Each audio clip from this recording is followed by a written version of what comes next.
أعوذ بالله من الشيطان الرجيم بسم الله الرحمن الرحيم.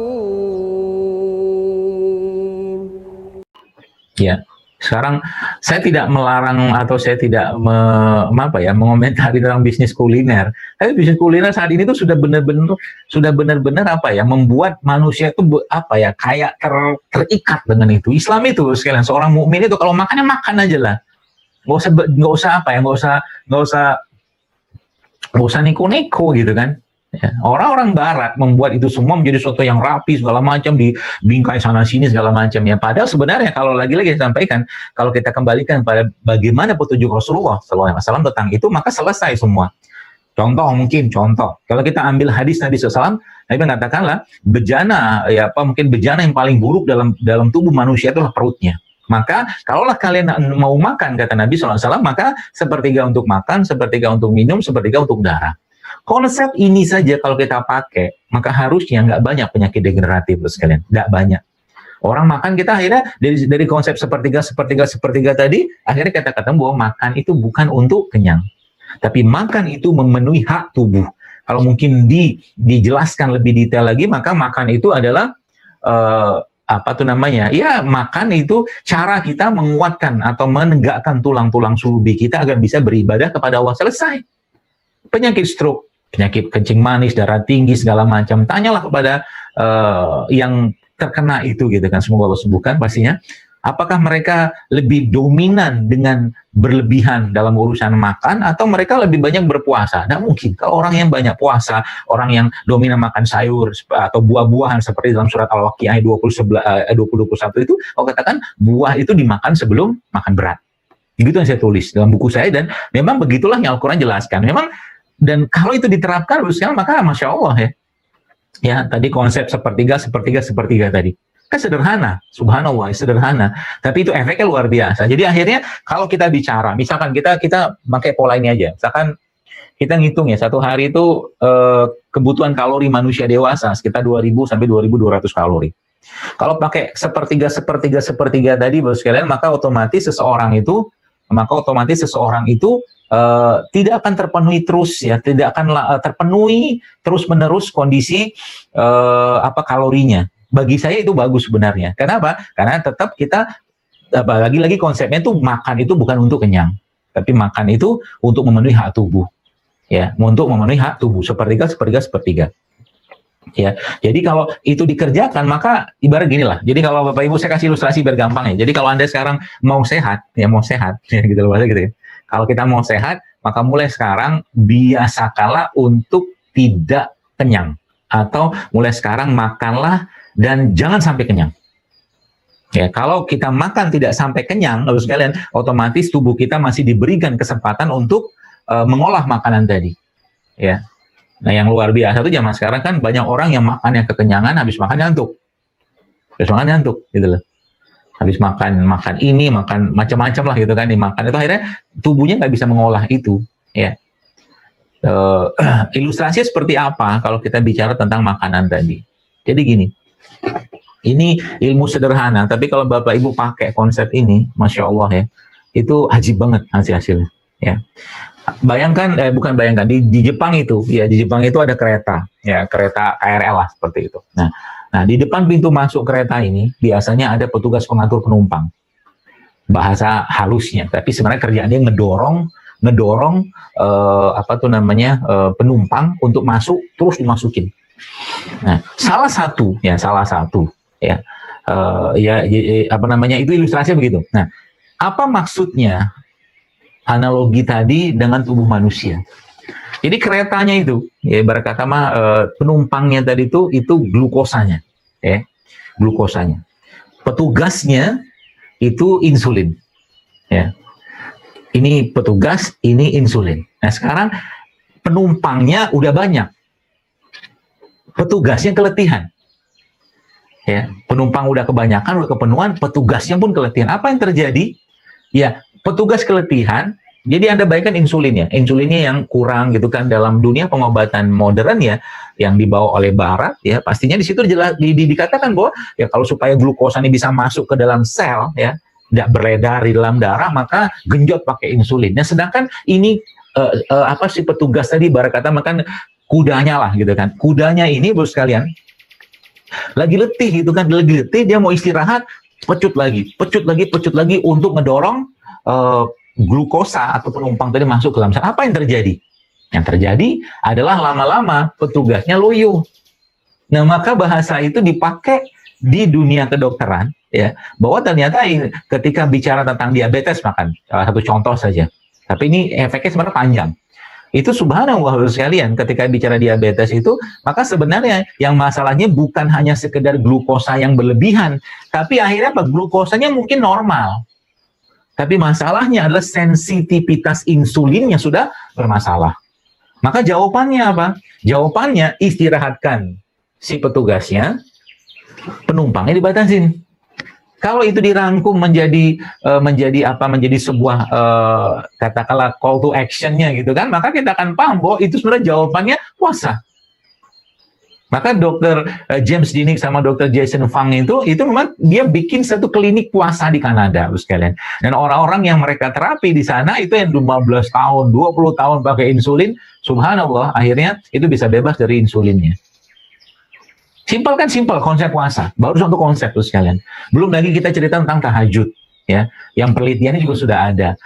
Growth hormon yang berlimpah luar biasa di kala malam hari, ya, itu ternyata kita bisa rasakan, dapatkan dalam keadaan alert ketika kita sedang bangun malam dalam keadaan sholat.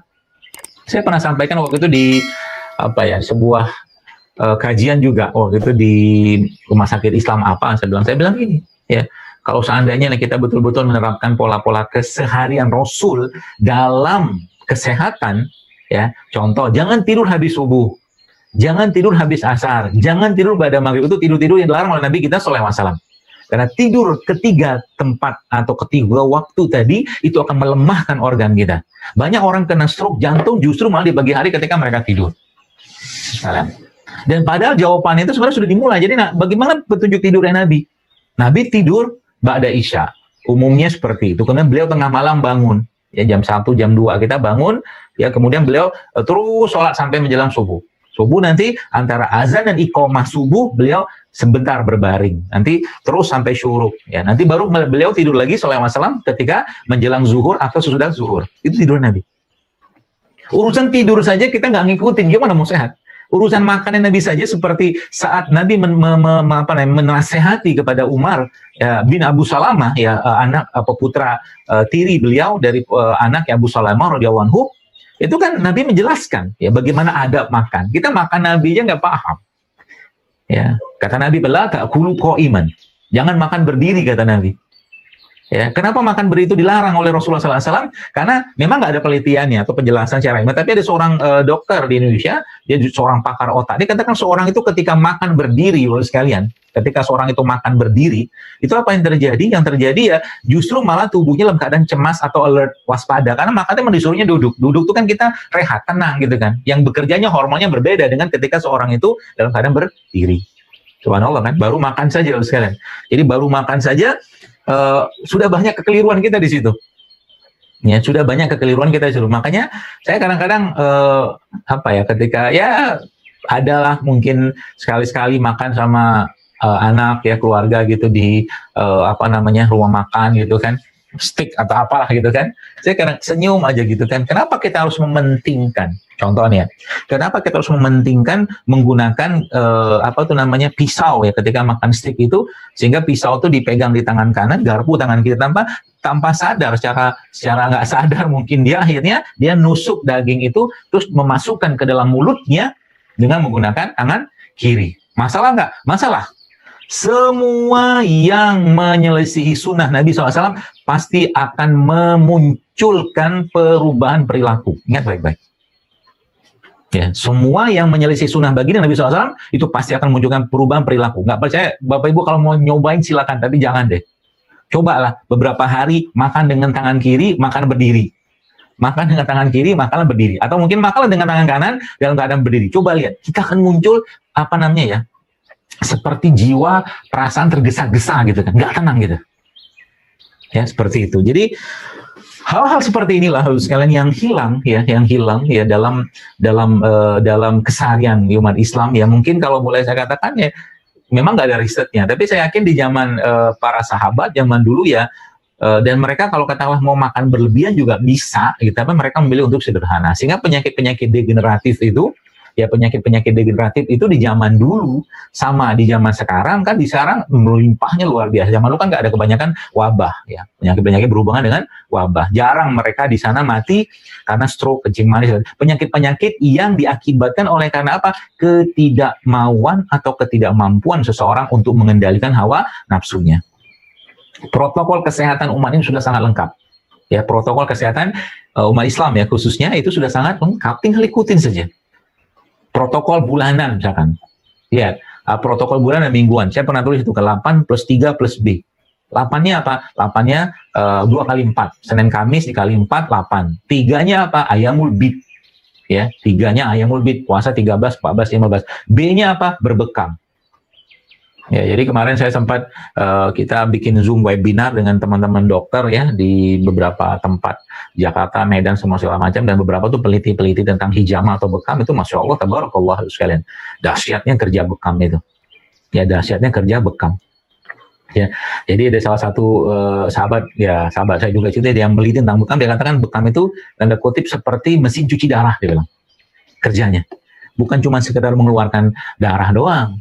Ya, jadi makanya ada itu Nabi kan, ada sabda Nabi SAW yang mana Nabi SAW memberikan nasihat kepada Abu Hurairah radhiyallahu anhu. Ya, Nabi katakan, salah satu pesan Nabi kepada Abu Hurairah saat itu adalah berpuasa 3 hari dalam sebulan, 13, 14, 15. Lalu ada hadis yang lain yang hasan yang menyebutkan bahwa Nabi menyebutkan bahwa berbekam pada tanggal 17, pada tanggal 19, dan pada tanggal 21 itu menyembuhkan penyakit, kata Nabi Shallallahu Alaihi Wasallam. Protokol. Jadi kalau sekarang Bapak sekalian ya, kita ada seseorang yang maaflah diberi Allah ujian sakit, coba bermuhasabah. Muhasabah, kira-kira adakah protokol-protokol Al-Quran, adakah protokol-protokol hadis Nabi SAW yang dilanggar? Itu pasti ada, nggak mungkin nggak ada. Contohnya misalnya begini, orang yang maaflah mungkin karena penyakit kolesterol lah, misalkan, gampang gitu lah. Nah, protokol Al-Quran apa? Al-Quran, apa tuh saya jelaskan tadi, bahwa petunjuk makan dalam Al-Quran itu ada 3. Pertama, halal, wa kulu mimma razaqakumullah halalan thayyiban. Wa kulu washrabu latu. Jadi 3, ada halal, thayyib, dan tidak berlebihan. Maka kalau kita bicara tentang kolesterol, mungkin yang dimakan halal, insya Allah misalkan, yang dimakan sama dia thayyib, tapi bisa jadi berlebihan. Atau mungkin juga halal tapi tidak thayyib dan berlebihan. Itu langgar protokol. Jadi kalau ibarat kata kita bikin cap gitu kan, cap pelanggaran dalam urusan makan yang dimakan oleh seseorang, kan ketemu tuh. Sehingga nanti ketemu apa? Oh, ini pelanggarannya ada pada israf, berlebihan. Gitu loh. Contoh mungkin kayak sekarang. Saya ada kemarin sempat salah satu ya rekan buzzer baiknya, bukan buzzer, tapi ibu yang ngumpulin postingan saya di Instagram itu dia posting, ngirim pesan ke saya, nih dok, masya Allah dok, ada orang yang sudah 8 tahun belum punya anak. Dia akhirnya menerapkan pola-pola yang saya share ini ya, sebulan mungkin pola JSR kan, jurus ya rame-rame gitu kan. Itu subhanallah sekalian, ternyata dia Allah kasih hamil. Ya, bukan karena saya, tapi memang Allah berkehendak dia hamil sekalian. Apa yang dikerjakan? Simpel sebenarnya. Kalau saya tanya sama ini, kira-kira apa sih dimakan sama orang ini? Wanita-wanita yang tiap hari ngebakso, mie ayam. Jangan berharap katakanlah isi perutnya baik, Bapak sekalian. Kita bicara peradaban ke depan, ya. Kita bicara peradaban ke depan, dan universitas menjadi salah satu punggawanya. Kita nggak bisa berharap terlalu banyak loh akan muncul generasi-generasi yang sehat. Ya, kalau seandainya dimakan itu masih makanan-makanan yang cuma sekedar memuaskan lidah mereka. Ya, makanya kemarin di pondoknya anak saya itu waktu mereka masuk itu kan, dengan kondisi kayak seperti sekarang, saya kasih protokol ini yang dimakan apa bla bla bla bla bla bla gitu. Ya, protokol kan gampang ngaturnya. Ya. Alhamdulillah sejauh ini ya masih aman-aman saja seperti itu. Jadi Jadi ya sekarang ya bicara tentang penyakit tadi. Jadi penyakit dasarnya nanti kalau kita bicara penyakit degeneratif itu maka ujung-ujungnya nanti kembali ke masalah di dalam kolbu ya. Penyakit kolbu itu ada. Sebagaimana raga punya penyakit, maka kolbu pun ada penyakit ya. Penyakit kolbu itu ada berapa? Ulama-ulama menyebutkan bahwa penyakit kolbu itu ada 2. Kalau nggak syubhat ya syahwat. Syubhat syahwat. Bagi Anda, bagi seseorang ya, ini kita mungkin bicara tentang emosi saja ya. Dalam dunia pengobatan timur ya, itu mereka menyebutkan bahwa 90% penyakit-penyakit fisik itu diakibatkan karena penyakit hati. 90%. Jadi berhati-hatilah dengan marahnya kita. Berhati-hatilah dengan bencinya kita. Berhati-hatilah dengan dendamnya kita. Berhati-hatilah dengan semua emosi-emosi yang berlebihan yang dirasakan oleh seseorang yang akhirnya membuat dia nggak bisa move on, nggak bisa move up. Ya. Jadi Nabi SAW memberikan contoh, mungkin kita bicara tentang marah saja. La taghdab kata Nabi, walakal jannah. Jangan marah, engkau akan masuk surga. Ternyata, ya, menurut beberapa ilmuwan itu ternyata orang yang marah saja, wah gitu ya, 2 menit saja itu bisa menurunkan sistem imun dia sampai 5 jam ke depan. Subhanallah. Jadi hati-hati dengan marah. Ya. Apakah Nabi kita SAW pernah marah? Pernah, tapi marahnya beliau urusan agama. Kadang-kadang saya lihat gitu kan, subhanallah zaman sekarang ini ya, urusan remeh-temeh saja sudah marahnya luar biasa. Ya. Bahkan bisa berantem ya gara-gara perbedaan. Bukan kemarin saya dapatkan info dari seorang ustaz juga, itu ada satu masjid berkelahi coba dalam masjid, subhanallah, gara-gara perbedaan pandangan. Apa aja gitu.